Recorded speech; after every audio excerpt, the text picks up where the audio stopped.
Okay then, Year 10. First things first, a little bit of an apology about this morning. Didn't quite go exactly according to plan. Not your fault, entirely mine, but more of that later. What I do need to do is to go through with this and give you a permanent record so that you know exactly what we're going on about in terms of why Hitler took over power in 1933. And what we've got here are a number of reasons, okay?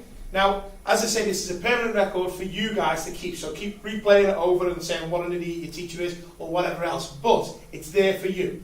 So, I'm going to give you these reasons, but that's the only thing I'm going to give you because you know I never give you anything. I'm going to make you think. Alright, the first reason, effective propaganda. Think about Source A that we saw this morning. It talked about our last hope. He includes everybody. And as we go through the course, I'll give you a great word, a huge long word that means everybody in German. But that's really important. Secondly, fear of the communists. As it says up there, although people were afraid of them, right, they needed to make sure that they felt like there was something that they were going to get back. Even if they've been poor, somebody's got something. It might be a spoon, it might be a bowl. But if you're a communist, they're going to expect you to break that bowl into 20 pieces and share it with everybody. People didn't want that because they knew that Germany would get going again and it would get better. Thirdly, the Nazis promised to bring law and order. Now, think about it. Put a picture in your mind of what a Nazi looks like. He's probably got a uniform on. When you have a uniform on, you look like a proper person.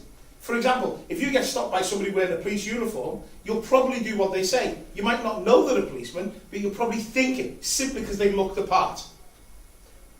On to the next one then. Everybody, and you guys know this, everybody hated the system of government. And they wanted to get rid of it. If you think about Source B, the communists said they hated it. Remember? Let's end this system. So what people wanted to do was to go back the good old days. That's what everybody looks back on. I look back on 1991 and think, oh, what a great old day that was. That's what people do. They think, wasn't it better when I was younger? And that's exactly what German people were doing. On to number 5. The government was ineffective. You guys know that. We've talked about how many times the government changed because nobody could get complete control. It was just a ridiculous system. And people knew that the governments couldn't do anything because 6 months later, at the very latest, they'd be out of power. On to number 6. Big businesses in Germany. And I'm not going to give you any names. Maybe you guys can actually go and find out the names of these businesses because some of them still exist.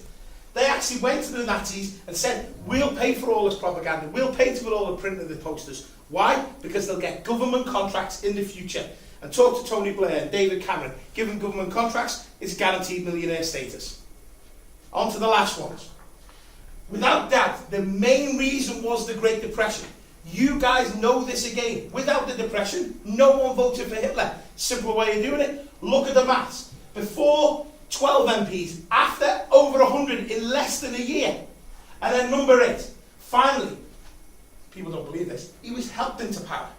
In November 1932, when he had the biggest party in the Reichstag, a group of politicians got together and they said, we need to get rid of this guy. How do we do it?